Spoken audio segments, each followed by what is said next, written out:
Goodbye, darling.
Carol.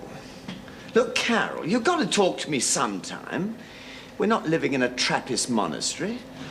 It's all so silly, grown adults behaving like this. I've no idea whose phone number it is. I have, because I've dialed it. She's called Sylvia. Who is Sylvia? What is she? That's more important. I don't know any Sylvia. It's not even my book of matches. Look, I told you, I asked for a light at my club and the barman gave them to me. Where's your lighter? It's run out. And so's your luck. It's so silly. I mean, would I come home with a book of matches with a bird's telephone number on it? I mean, give me a little credit. You came home with a load of scratches on the back of your neck. So would you if you sat on the club cat. Vicious little swine. How about the lipstick halfway down your shirt front? I told you I was dancing with the wife of a Japanese businessman. That lipstick was a long way down, even for a Japanese. I can't help if they're all short-arsed. Oh, darling, please. Now, please, darling, look, don't get so steamed up. Darling, you've got to realise it's contacts like Mr. Moto that allow us to wallow in all this luxury. As a result of last night, I've become sole United Kingdom publicity agent for motor motorbikes, motor motorcars, motor motorboats, and motor motor mowers. Never heard of them. You've never heard of motor motors? The Rolls-Royce of Japan. It's the Chinese who say Rolls-Royce. The Japanese can't pronounce their L's. And you, as they would say in Japan, are a bruddy ryer. I'm not a bruddy ryer. Bereave me. Darling.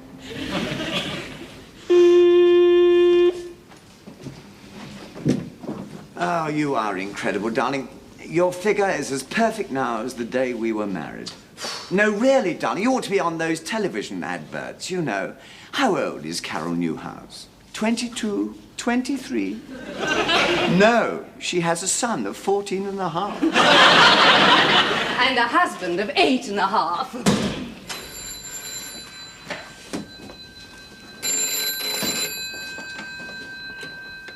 3174. It's for you. It's Sylvia.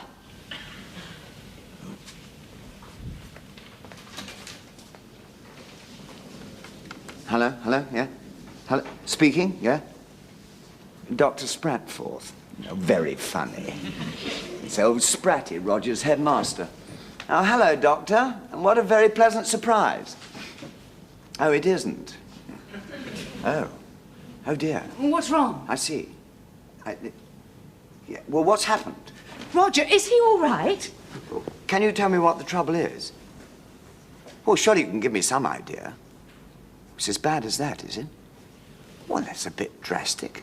Can't you find something else to punish him with? Pardon? Oh, with which to punish him? Yes, I'm sorry, sir. Yeah, I'll come down. I'll leave immediately. Yes, goodbye, Doctor. What's wrong? It's your son. He's in trouble. Why, when he's in trouble, is he always my son? What's happened? He's going to be expelled. Oh, no, that's awful. What on earth's he done? I don't know. He wouldn't say. What did they expel boys for in my day? Let's see, stealing, Oh, he wouldn't do that. No, of course not. Cheating? He would do that, wouldn't he? It runs in the family.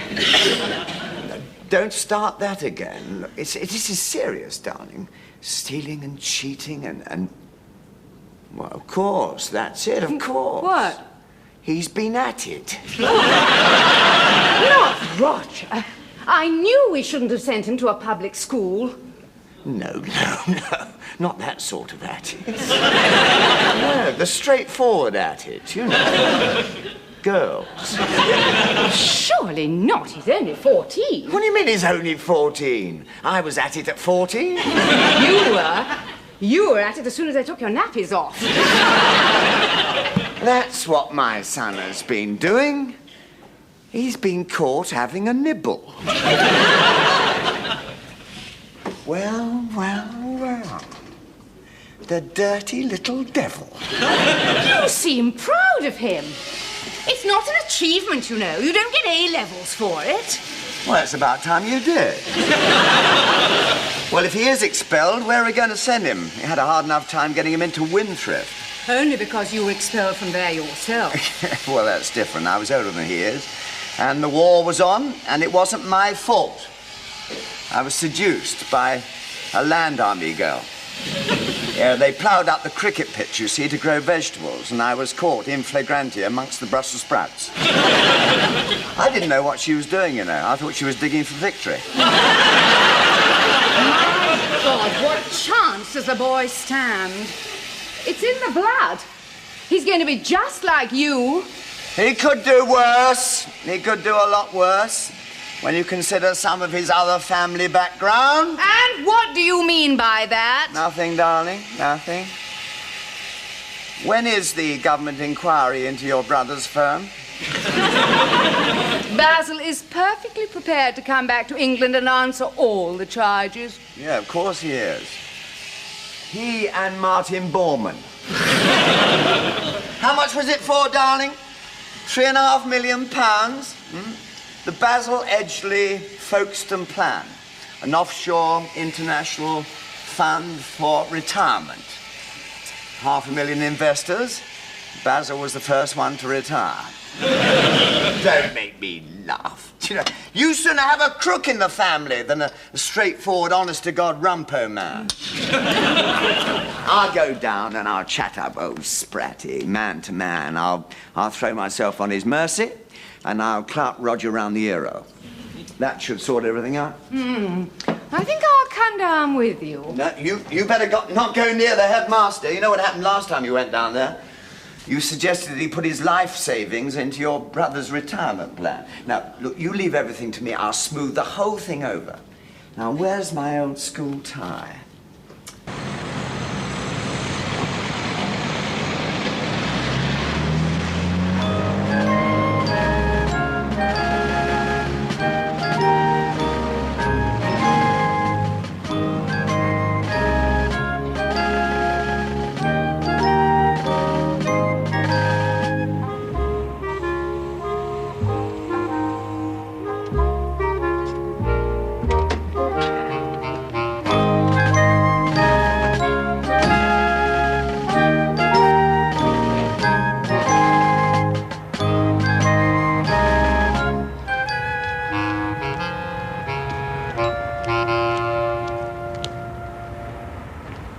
Good afternoon, Sportsmaster. Courthouse, isn't it? Newhouse, sir. Yes. 7 for 23, Harrow, June 1942. Yes, that was me, sir. Good. Land Army girl, July 1943. Not good. Let the side down. It's depending on you for the Eton match. Lost by 8 wickets. I'm afraid so, sir. Now it's happened again. Another Newhouse. History repeats itself. Bad blood. Worked me sim, though. Bloody awful bowler. Can you tell me where my son is, sir? Oh, they're in the electronics lab watching the test match. 8 wickets. Shocking. Right, are you all done? This is your last chance. I'm offering a Salted 1 favourite, Celtic Come 9-4, the Admiral 11-2, Bear Creek 10-1, April Bloom 12-1, 20-1 bar. Thanks, Andy. today. Well, when the day's up now, they won't start as orders. And they're off. Those are off, and Pavilion making the running. Celtic Coney for Blue and Bear Creek bunch just in behind. Bernie's bridge and back marker at the moment. Quite a fast pace, really good gallop. Celtic Cone showing slightly now. Celtic Cone edging right up to join this group. Celtic Cone nosing to the front now. Hello, Dad. Wait a minute. Has moved down now, coming to the stand side. Celtic Cone, Bear Creek, they're a little between these three now. And Bear Creek putting in a very good challenge. Like April Bloom. This isn't allowed. You'll be thrown out. Running up towards the line now, coming to the post, it's Bear Creek, April Bloom and Celtic Cone, and that's the result. Bear Creek is the winner, Celtic Cone is second. Bear Creek, 10 to 1. That's the result. Dinner, Marty. Under a fine ride by Tom Barber, Bear Creek. Right, that's all for today. Next meeting, Sandown Park, next Saturday.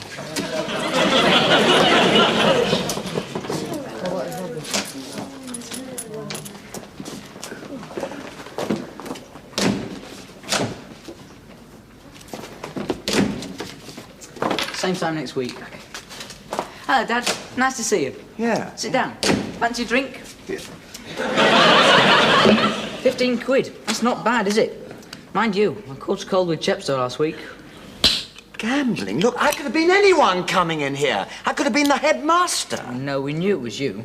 We saw you coming. Well, I didn't see anyone keeping KV. We don't keep KV. That went out when this came in. What's that? What? See? That's the master room. That's the corridor outside. That's the dining hall. Yeah. That's the gym. And, well, the cloisters. Closed circuit television. We've got the whole place wired up. You'd have to be a right narrow to be caught with this lot. Look, Roger, the school didn't provide all this equipment to serve as an early warning system. It's supposed to be educational. We only use it on race days. Is that beer all right? Yeah. I've got cold on the specimen fridge. How's Mum? She's very worried, you know. Why? Well, old Spratty wants to expel you. He can't do that, can he? Yes, he can, yes. It's his school, you know. It's bad news, isn't it? I hope he lets me stay for the derby. Now listen to me. This is a serious matter. Sit down. Come on, sit down. Now I want all the details. First, I want to get your side of it. Now, who is this little girl and what condition is she in? Little girl. Well, the little girl all the trouble's about.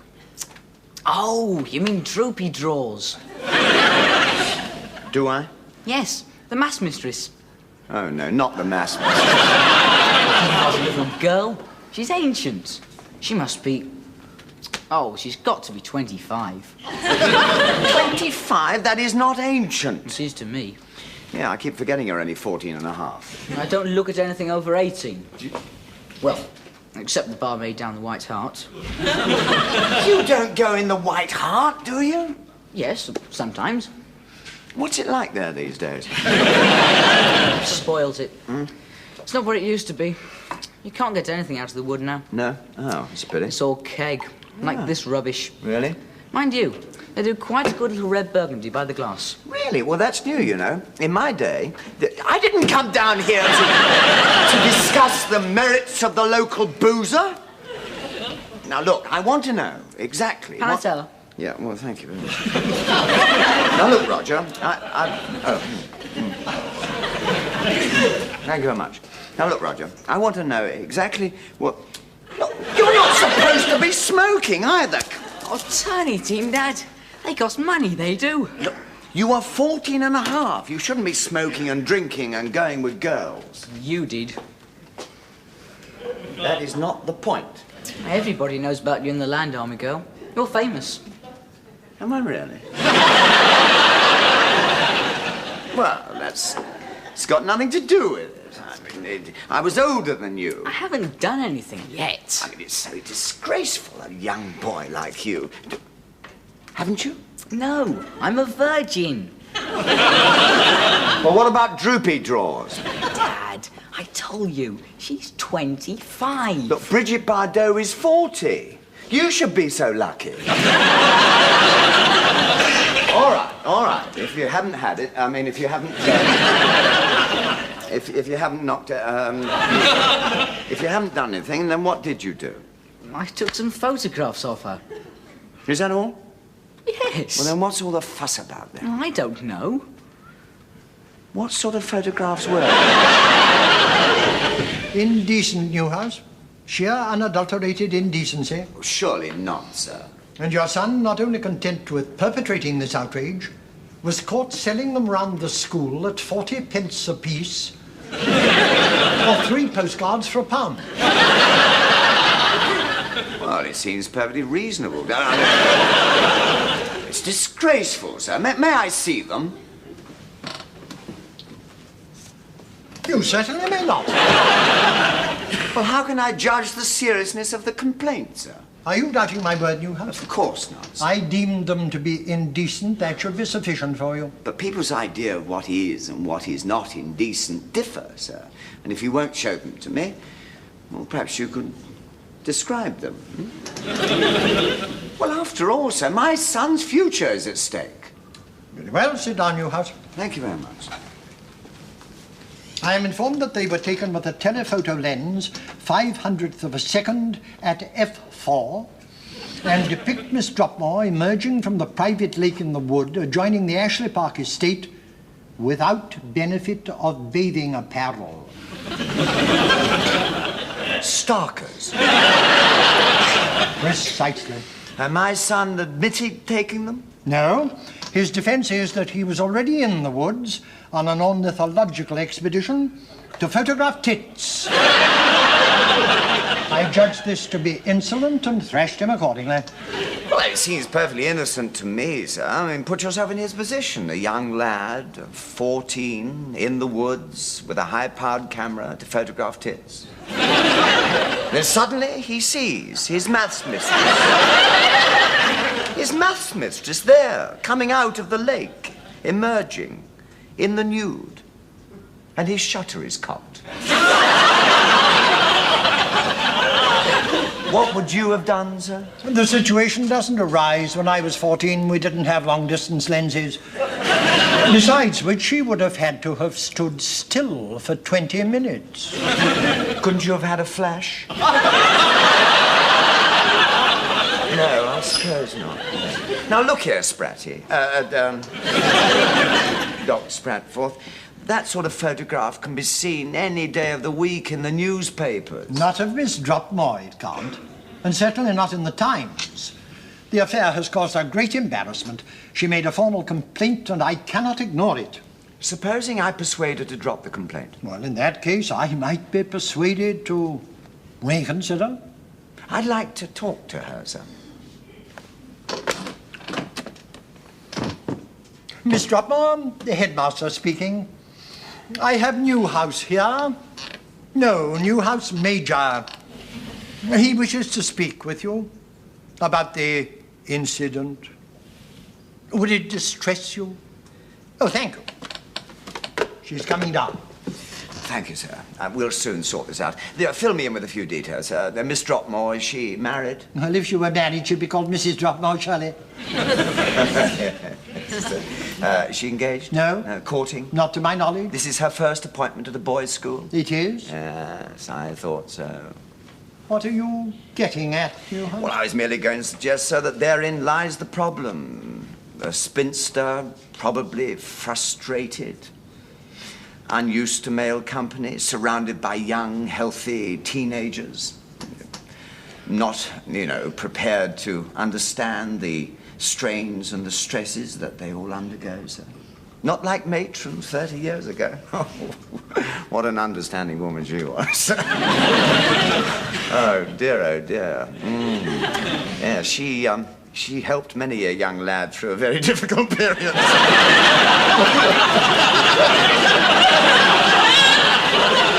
Believe me, sir, she was a very generous woman. Whatever happened to her? I married her.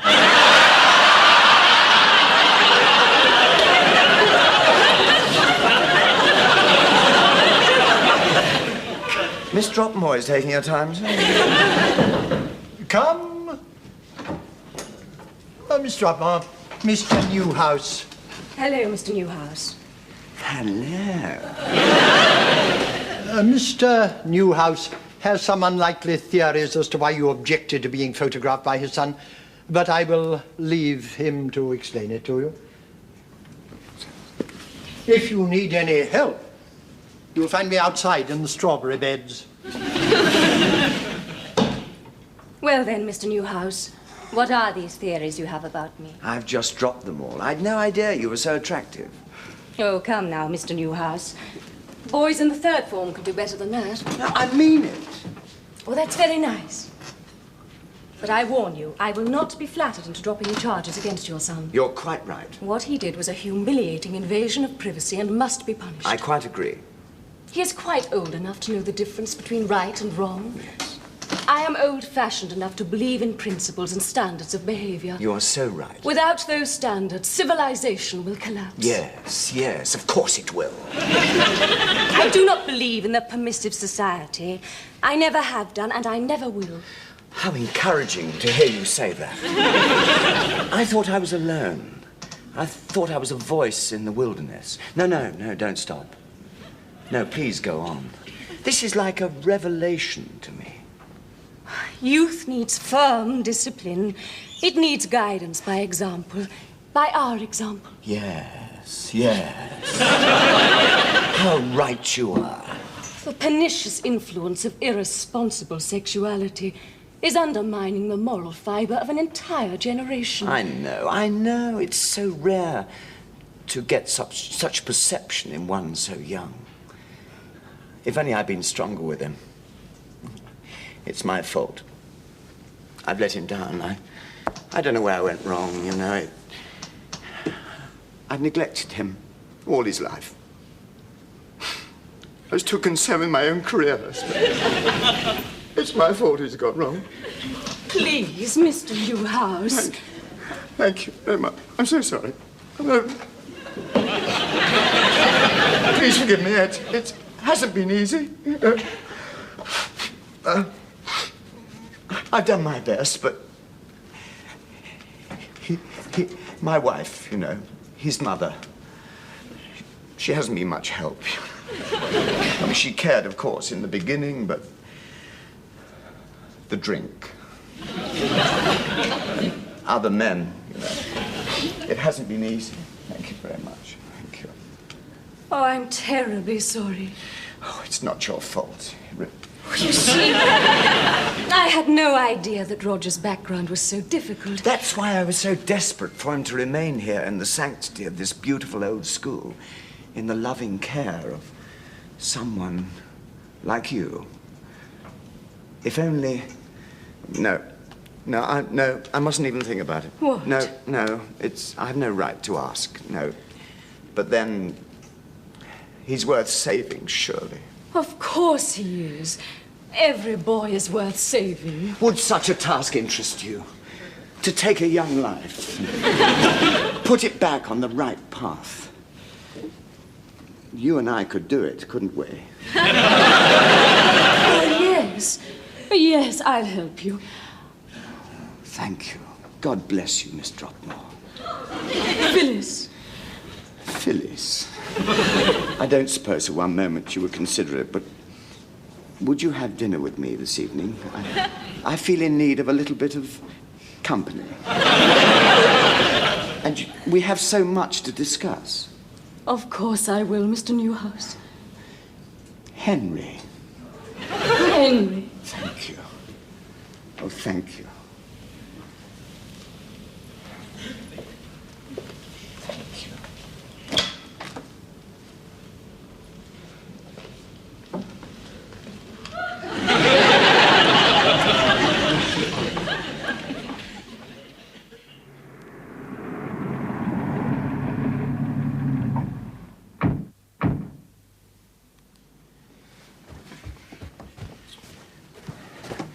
Now, this is all your fault. So remember, we've agreed a story. And one wrong word out of you to your mother, and the next school you go to will be Borstal. Odds on. Got it? Yes, Dad. Come on. Come on. Right.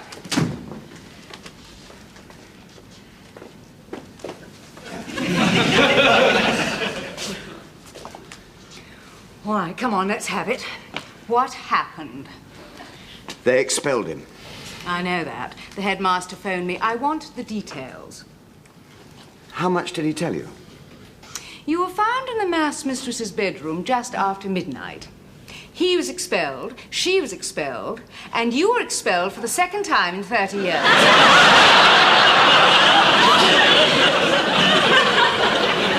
That must be some kind of a record.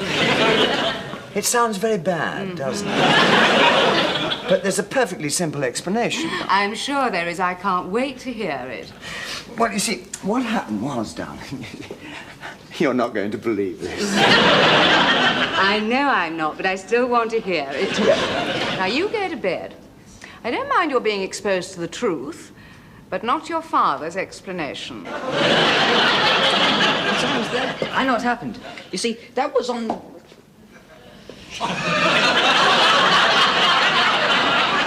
You heard what your mother said? Go to bed. Come on, off you go. Come on, quick. Come on. And nothing. I don't want to hear anything out of you tonight. Do you understand?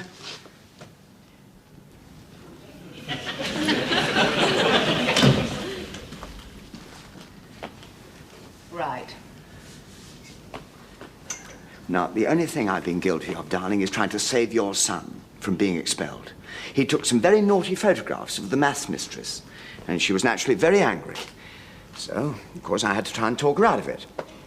Anyway, I took her out to dinner. What's she like? Well, very unattractive. Typical spinster schoolmarm. How old? Oh, I don't know. 50. Well, we got on quite well, darling, and so naturally, after dinner, I took her back to the college, and she asked me up to her room for a cup of coffee. Well, we had a little talk, you know, darling, and I was just on the verge of making her... I'm sure you were.